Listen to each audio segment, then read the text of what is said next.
기원전 800년 무렵 지금으로 따지면 레바논과 유대인의 조상격인 페니키아인들이 북아프리카에 국가를 세웠습니다. 이름은 카르타고, 지중해 서부의 풍부한 광물 자원과 지중해 동쪽의 수준 높은 문화생산품들을 교환하는 요지에 나라를 세워 고대 지중해에서 가장 부유한 국가로 자리매김했죠. 하지만 기원전 265년 이탈리아 반도를 통일한 신흥국 로마가 지중해로 눈을 돌리면서 카르타고는 충돌을 피할 수 없게 됩니다. 시칠리아를 발단으로 두 나라는 전쟁을 시작했고, 육군이 강한 로마는 육지에서 연전연승을 하지만 해전에서는 해상연국 카르타고의 보급로를 끊기면서 전쟁은 20년이나 지속되었습니다. 이에 로마는 까마귀라는 가교 장치를 고안해냅니다. 가교의 끝부분에 날카로운 갈고리를 다른 것이죠. 카르타고의 배에 접근하면 날카로운 갈고리를 다른 가교를 내리찍어 적선의 갑판에 가교를 단단히 고정시키고 로마군이 가교를 건너 싸웁니다. 이 까마귀로 로마는 해전을 백병전으로 만들어낸 것이죠. 결국 카르타고는 전쟁에 패배하고 말았고, 이것이 1차 포에니 전쟁이었습니다. 포에니 전쟁이란 페니키아인과의 전쟁이라는 뜻입니다. 이때의 굴욕을 잊지 못한 카르타고의 총사령관 하밀카르는 10살도 채 되지 않은 아들을 데리고 카르타고의 바알 함몬 신전에서 아들에게 맹세를 시킵니다. 로마를 반드시 멸망시킬 것을 말이죠. 시칠리아, 코르시카, 샤르데나를 모두 잃은 카르타고는 로마가 지금의 프랑스 지방인 갈리아에서 전쟁을 하는 동안 에스파냐로 건너가 그 세력을 키웁니다. 이 과정에서 하밀카르가 죽고 사위 하스두르발이 사소한 일로 암살을 당해 하밀카르의 아들이 에스파냐의 총사령관이 됩니다. 이때 그의 나이 27세로 그는 10살도 채 되지 않았을 때 아버지를 따라 로마를 멸망시키겠다 맹세했던 인물 한니발입니다. 한니발은 총사령관에 오르자 에스파냐 지방의 가장 부유한 도시이자 로마의 동맹이었던 사군툼을 공격하죠. 갈리아와 싸우느라 병력이 없던 로마는 카르타고 본국 원로원에 항의하는 사절을 보냅니다. 로마의 사절 파비우스가 카르타고 원로원의 전쟁과 평화 둘 중 하나를 택하라고 말하자 카르타고 원로원은 네가 주고 싶은 것을 줘라고 받아쳤죠. 이에 파비우스는 전쟁을 주겠다며 카르타고에 선언합니다. 이것이 2차 포에니 전쟁의 시작이었죠. 제해권을 잃은 카르타고와 한니발에게는 다른 선택지가 없었습니다. 육로로 로마를 친다. 해상무역으로 성장한 카르타고가 장기인 해전을 벌이고 육로로 핵심 부대를 진군시킨 것입니다. 여기에서 한니발은 알프스를 넘는 선택을 합니다. 카르타고군은 다수가 용병으로 이루어져 있고 그들 대부분이 따뜻한 북아프리카 출신이었기 때문에 알프스를 넘는 것은 언뜻 무모해 보였습니다.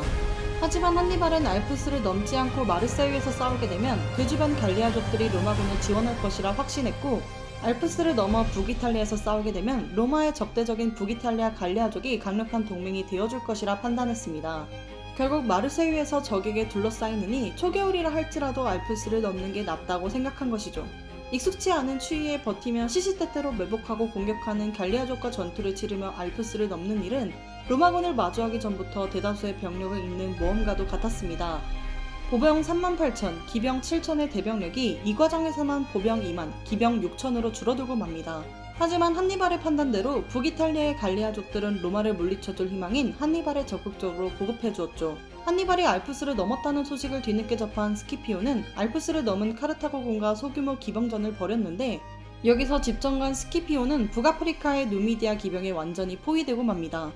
자칫 목숨을 잃을 뻔한 그 순간 스키피오는 그의 젊은 아들 푸블리우스 코르넬리우스 스키피오에 의해 구출됩니다. 이 젊은 기사와 한니발은 16년 뒤 다시 만나게 되죠. 카르타고의 본진, 북아프리카 원정을 준비하던 집정관 셈프로니우스 롱구스는 부상당한 스키피오 군단의 군권을 넘겨받았고 트레비아 강에서 한니발군과 마주하게 됩니다. 평민 출신 집정관이던 셈프로니우스는 최대한 빨리 공을 세우는데 급급해 한니발의 유인책에 손쉽게 걸려들었고 아침 식사도 하지 않은 채로 로마군 전군은 트레비아 강을 건너고 맙니다. 한니발은 로마인들이 강을 반쯤 건넜을 때에도 공격하지 않다가 그들이 완전히 강을 건너고 나서야 공격을 시작합니다. 로마군을 완전히 박살내는 모습을 주변의 갈리아인들에게 보여주기 위함이었죠. 트레비아 전투에서 이렇게 로마군을 완패했고 눈치만 보고 지원하지 않던 나머지 갈리아인들도 한니발을 돕기 시작했습니다. 전투 후 비상이 걸린 로마 원로원은 새롭게 두 직정관을 선출하고 이탈리아의 두 가도의 병력을 배치해 한니발을 기다렸죠. 하지만 한니발은 로마가 지어놓은 가도를 달리는 대신 늪지대로 남하하기 시작합니다. 3박 4일 쉬지 않고 계속 달린 그들은 이탈리아 중국까지 진입하는 데 성공하죠. 이 강행군 과정에서 북부 갈리아군과 전투 코끼리를 대부분 잃었고 한니발 스스로도 눈 한쪽을 실명하기에 이릅니다. 카르타고의 빠른 진군 속도에 초조해진 로마의 플라미니우스 집정관은 한니발을 추격하기 시작했습니다. 하지만 한니발은 적 지휘관의 성급함을 역으로 이용하기로 했고 호수 주변의 병력을 매복해 로마군을 괴멸시킵니다. 이 트라시메노 전투에서 로마는 집정관 플라미니우스까지 잃게 됩니다. 이 두 전투로 전사한 로마군만 5만 명에 달했습니다. 그리고 뒤를 쫓는 로마군이 사라지자 한니발은 남부 이탈리아까지 방위군 없이 진격하게 됩니다.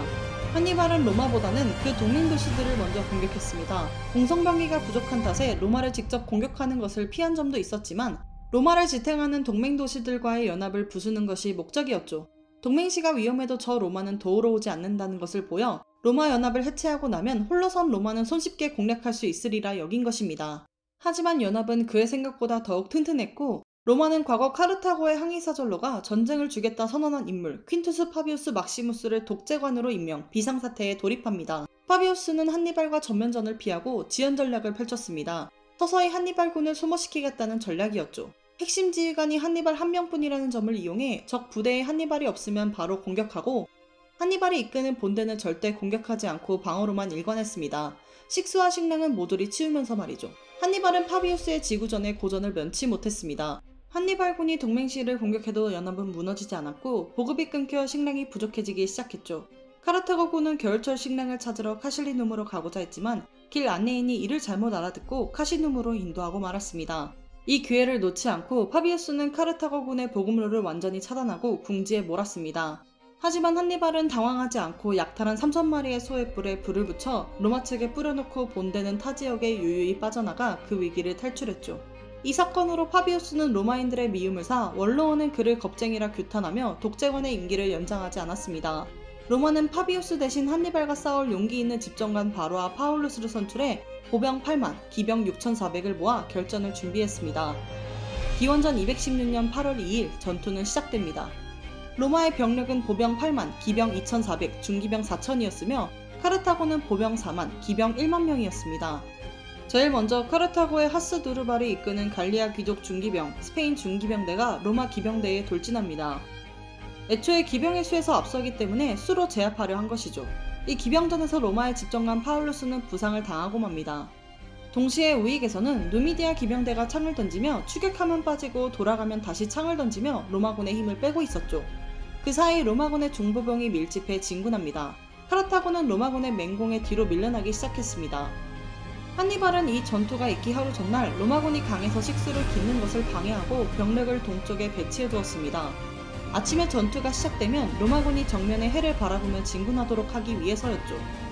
카르타고 보병대는 계속해서 뒤로 후퇴하면서 로마에 응전했고 로마군이 대열을 무너뜨리는 순간만을 기다렸습니다. 후방에서는 하스두르발이 이끄는 기병대가 뒤에서 로마군을 습격할 준비를 하고 있었죠. 카르타고의 불병대가 무너져 도망치는 것처럼 보이자 로마군은 승기를 잡았다고 확신했습니다. 진영을 무너뜨리며 중앙으로 점차 쏠리고 있었죠. 도망가는 카르타고 군을 쫓아 점점 더 중앙으로 모여들었습니다. 이때 후방에서 기다리던 하스두르발이 우익을 도우러 달려옵니다. 집정관 바론을 포위될 것을 염려해 본대를 버리고 도망가고 말죠. 충분히 로마 본대를 원하는 곳까지 유인한 한니발은 미리 매복시켜둔 리비아 보병대를 준비시킵니다. 이들은 한니발의 정예 중 정예였을 뿐 아니라 지금까지 체력을 충분히 비축해뒀기 때문에 갈증과 뜨거운 햇빛, 계속된 전투로 지친 로마군은 그들에 맞서 싸우기 버거웠습니다. 순식간에 로마군은 카르타고군에 둘러싸였고 후방에서 달려온 기병대의 퇴로까지 막히게 됩니다. 결과는 카르타고의 완승. 로마는 이 칸나이 전투에서 45,000명이 전사, 간신히 탈출한 14,000명 외에는 모두 포로가 되었죠. 로마가 동원할 수 있는 전체 병력을 30만이라 가정하면 트레비아, 트라시메누스 호수, 칸나이에서 절반의 병력이 사라진 셈입니다. 로마는 이 칸나이 전투로 사실상 빈사 상태가 되었고 이를 지켜보던 이탈리아 중부 대도시 카푸아가 로마 연합에서 나와 한니발에 붙게 됩니다. 누미디아 기병대 대장 마하르발은 한니발에게 이제 로마를 공격하자고 진언했으나 한니발은 다시 로마에 향하는 것을 주저합니다.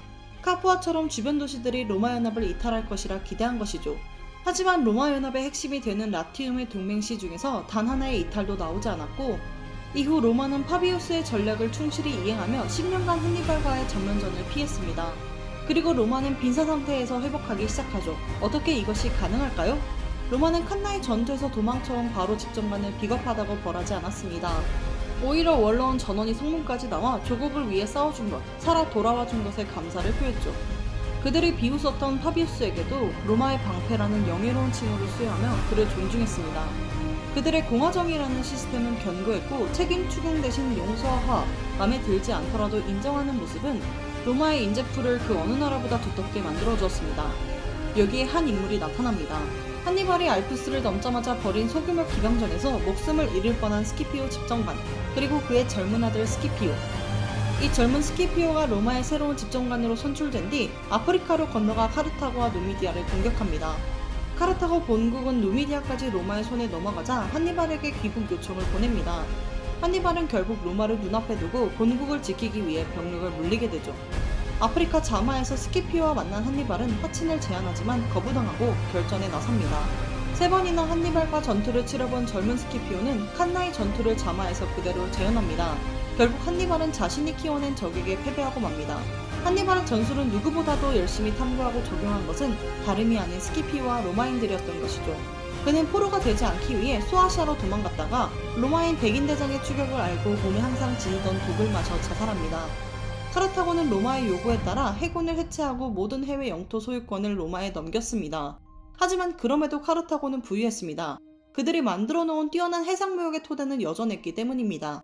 로마는 전쟁에 패배했음에도 부유한 카르타고를 보며 복잡한 생각이 들었죠.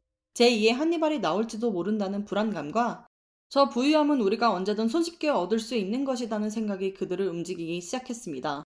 스키피오가 한니발을 무너뜨리면서 큰 인기를 얻자 어떻게든 그를 정계에서 축출해내려고 애쓴 한 인물이 있었는데요. 바로 카토입니다. 그는 뼛속까지 로마 공화정만 생각한 인물로 한 인물에게 정치적 영향력이 쏠리는 것을 막기 위해 스키피오를 견제했죠. 이 카토는 말끝마다 카르타고는 멸망해야 합니다 라고 했다고 합니다. 전혀 카르타고와 무관한 연설 끝에도 카르타고는 멸망해야 합니다 라며 말이죠.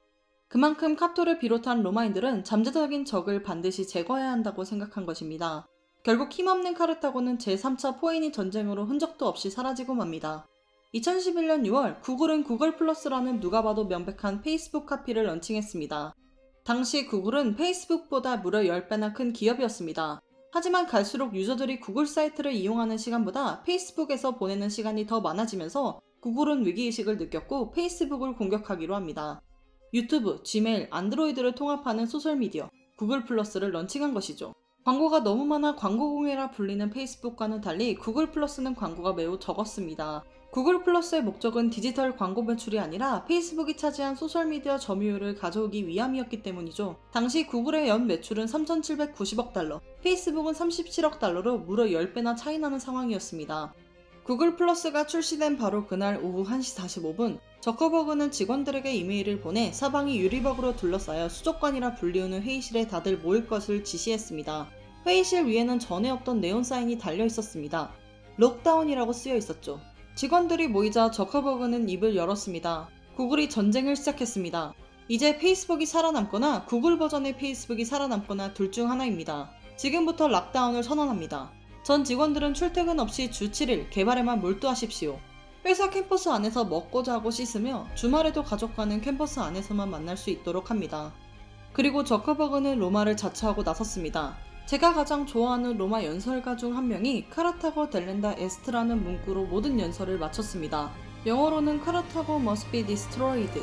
카르타고는 멸망해야 합니다. 지금 우리에게 이 문장이 필요한 것 같습니다. 저커버그는 마치 로마의 데카토가 된 것처럼 목소리를 내리깔며 외쳤죠. 카르타고는 멸망해야 합니다. 그는 제3차 포에니 전쟁을 앞둔 카토처럼 구글 플러스를 반드시 멸망시키겠다고 한 것이죠. 연설은 환호와 박수로 끝났습니다. 직원들은 덩달아 외쳤습니다. 카르타고는 멸망해야 합니다. 이후 직원들은 마치 카르타고에 맞서 싸우는 로마군이 된 것처럼 카르타고 델렌다 에스테의 포스터를 곳곳에 붙이며 60일이 넘는 긴 시간 동안 그야말로 밤낮 없이 일했습니다. 이렇게 이들은 2011년 한 해에만 무려 10가지가 넘는 새로운 기능들을 페이스북에 업데이트하며 구글에 맞서 싸웠고, 이에 비해 구글은 안드로이드, 지메일, 유튜브를 바탕으로 손쉽게 유저들을 끌어올 수 있다며 별다른 반응을 보이지 않았습니다. 한 페이스북 직원이 일요일 출근길에 구글 캠퍼스를 둘러보니 주차장이 텅텅 비어있던 것과는 달리 페이스북에는 주차할 공간이 없었다고 합니다. 구글은 페이스북을 우습게 생각한 것이죠.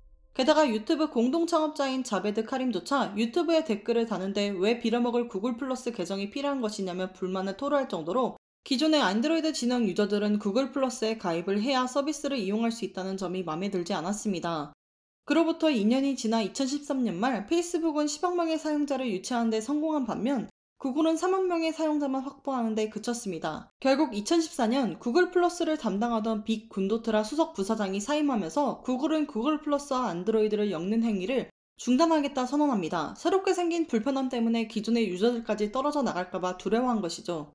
그리고 2019년 4월 3일 구글 플러스는 영구 폐쇄됩니다. 로마와 카터를 자처했던 페이스북의 완전한 승리였죠. 페이스북은 과연 로마가 될 수 있을까요? 속단하기엔 아직 이릅니다. 사실 더 중요한 싸움이 진행 중에 있습니다. 바로 애플과 페이스북의 전쟁이죠. We see vividly, painfully, how technology can harm rather than help. Platforms and algorithms that promise to improve our lives can actually magnify our worst human tendencies. Rogue actors and even governments have taken advantage of user trust to deepen divisions, incite violence, and even undermine our shared sense of what is true and what is false. This crisis is real. It is not imagined or exaggerated or crazy. And those of us who believe in technology's potential for good must not shrink from this moment. Now more than ever, as leaders of governments, as decision makers in business, and as citizens, we must ask ourselves a fundamental question. What kind of world do we want to live in? We at Apple believe that privacy is a fundamental human right. But we also recognize that not everyone sees it that way. In a way, the desire to put profits over privacy is nothing new. As far back as 1890, future Supreme Court Justice Louis Brandeis published an article in the Harvard Law Review making the case for a right to privacy in the United States. He warned, gossip is no longer the resource of the idle and of the vicious, but has become a trade. Today, that trade has exploded into a data industrial complex.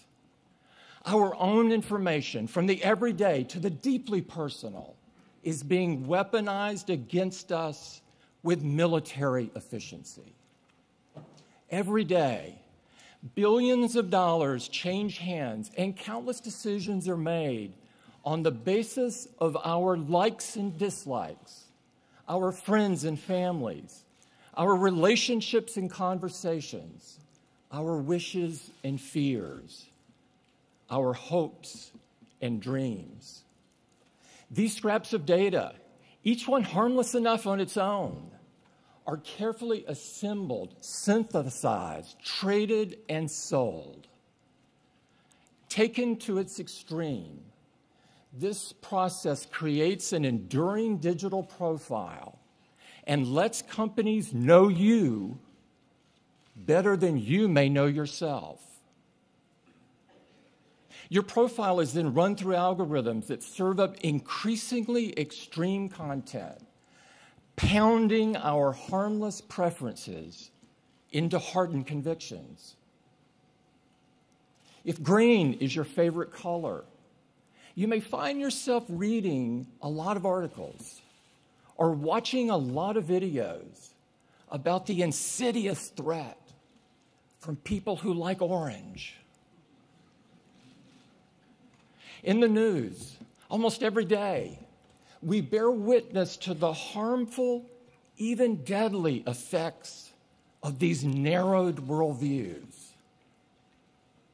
We shouldn't sugarcoat the consequences.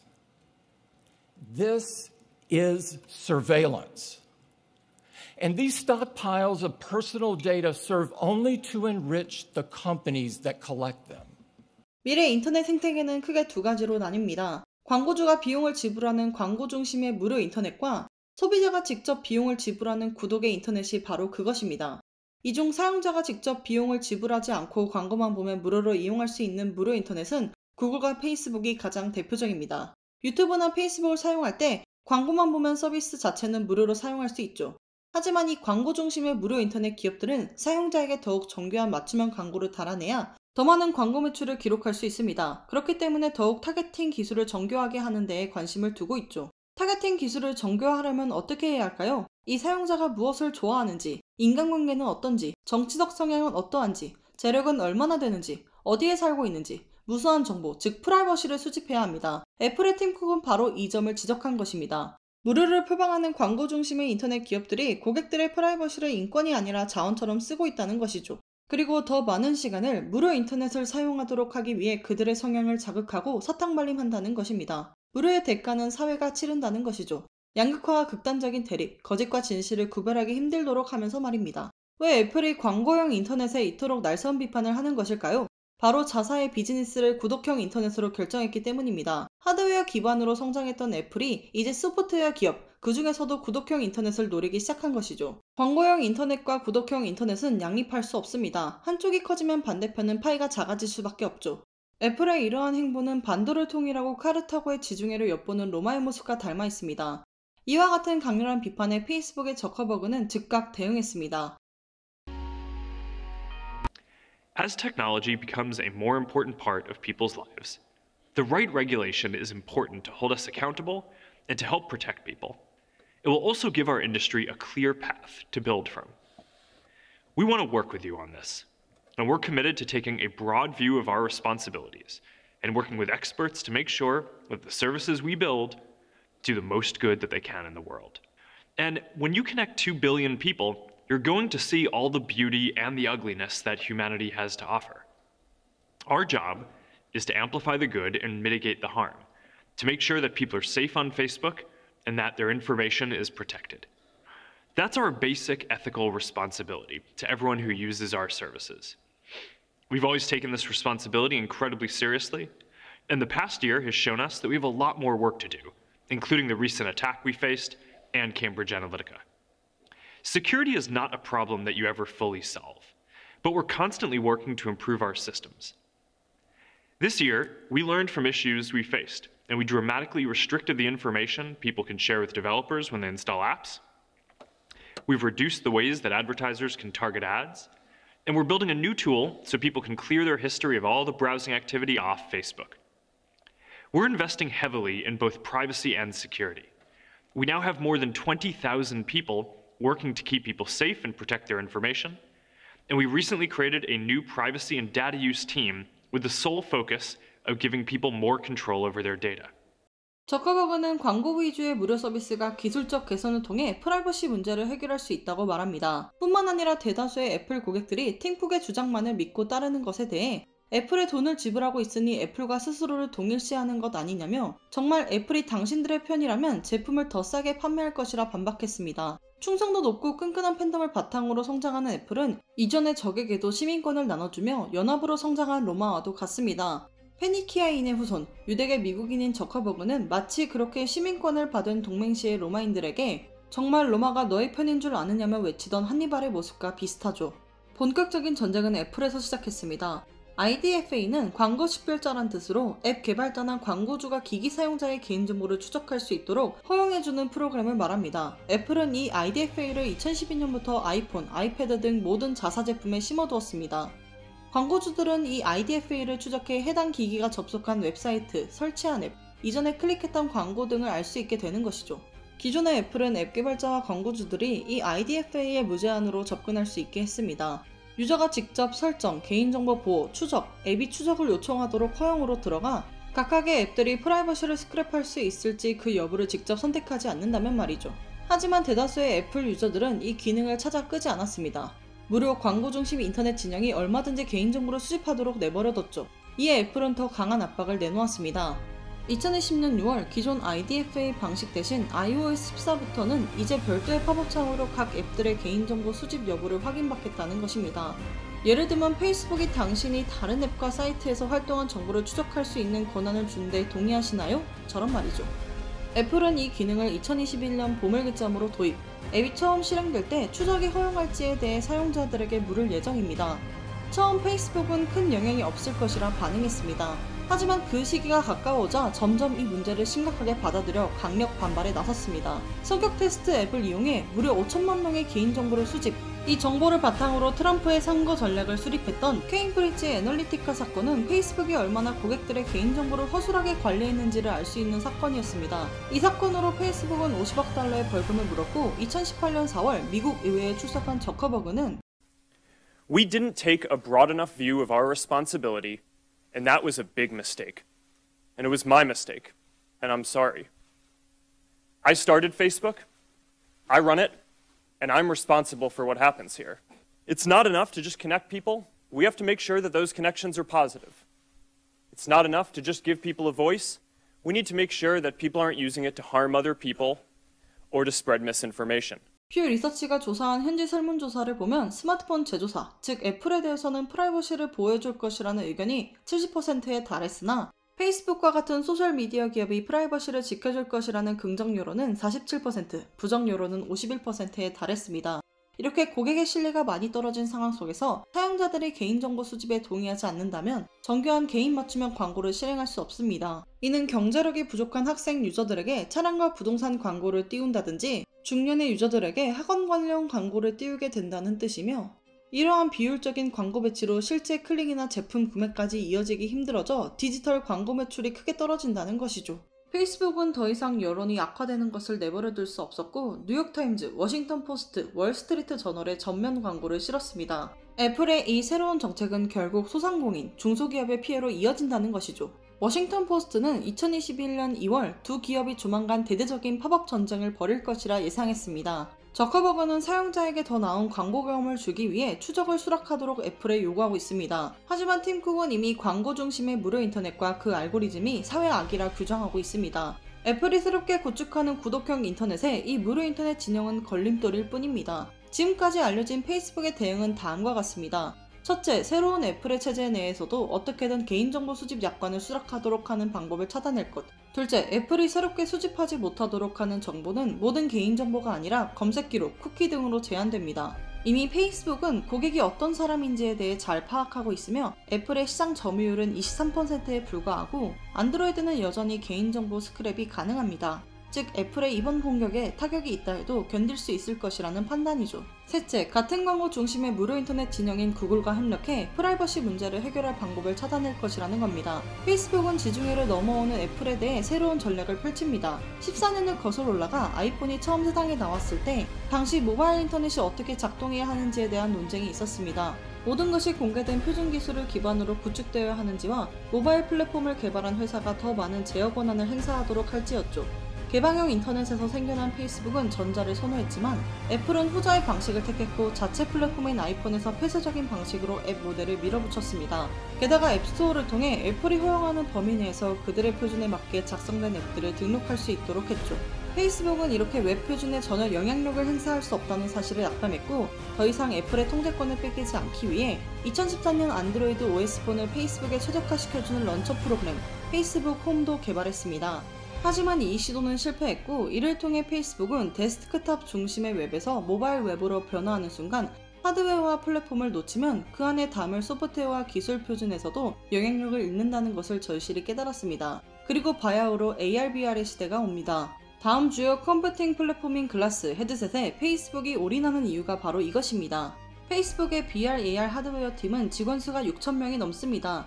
페이스북에서 일하는 인스타그램, 왓츠앱 직원 수의 합보다도 많죠. 처음 선보일 제품은 카메라가 장착되어 있지만 디스플레이는 없는 실험용 스마트 글래스로 2021년 1월 19일 그넘탈은 LLC라는 쉘 컴퍼니로 해당 제품을 미 연방통신위원회에 제출, 2월 2일 사용허가를 받아냈습니다. 파일링한 안경의 형태를 보면 확실히 페이스북의 것이라는 것을 알 수 있습니다. 2021년 1월 21일 블룸버그는 애플의 첫 번째 AR 제품이 빠르면 2022년 출시될 것이라 예상하는 보고서를 냈는데요. 경량 AR 글라스를 개발하기 위해선 소형화, 렌즈 기술의 기술적 문제에 직면한 상태라고 언급했습니다. 또 현재 시장에 나와 있는 투명 디스플레이는 그래픽을 표시할 수 있는 시야가 제한적이라 지적했죠. 2021년 2월 10일 니케이 아시아는 최근 애플이 TSMC와 협력해 대만의 비밀시설에서 첨단 디스플레이 기술을 개발 중이라 밝혔습니다. 이는 칩 웨이퍼에 직접 구축되는 지금까지의 디스플레이와는 근본적으로 다른 유형의 디스플레이, 마이크로 OLED 디스플레이입니다. 마이크로 OLED 디스플레이는 스마트폰과 TV와 같은 기존 LCD나 고급 스마트폰에 사용되는 OLED 디스플레이와 같은 유리기판에 구축하지 않고 반도체가 제작되는 기판, 웨이퍼에 직접 구축하는 새로운 방식을 택한 것으로, 이는 훨씬 더 얇고 더 작으며 전력을 덜 사용하는 1인치 미만의 AR용 디스플레이를 가능케 할 것입니다. TSMC와 협력하는 이유도 칩 제조업체의 전문 지식이 디스플레이를 초소형으로 만드는 데 적합하기 때문이죠. 트렌드포스의 베테랑 디스플레이 분석가 에릭 치우는 마이크로 OLED가 초소형이니만큼 AR에 맞는 경량화도 자동적으로 따라올 것이며, 이는 반도체와 디스플레이 제조 노하우가 결합되어야만 가능한 기술이라고 논평했습니다. 거꾸로 말하면 애플이 삼성을 배제하고 TSMC를 선택한 이유 역시 디스플레이와 칩 모두를 보유한 삼성은 잠재적으로 경쟁사가 될 수 있다고 판단한 것이죠. 과거의 뼈아픈 경험 때문에 전체 직원의 10% 이상을 하드웨어 팀에 할당하며 차기 컴퓨팅 플랫폼을 준비하는 페이스북, 끈끈한 팬덤을 기반으로 이젠 하드웨어를 넘어 소프트웨어로 구독형 락인 플랫폼을 구축하려는 애플, 이들에게서 카르타과 로마의 느낌이 나는 것은 왜일까요? iPad를 넘어 하드웨어에 도전하게 된 페이스북과 애플이 직접적으로 처음 맞붙게 되는 트레비아는 스마트 글래스가 될 것입니다. 시청해주셔서 감사합니다.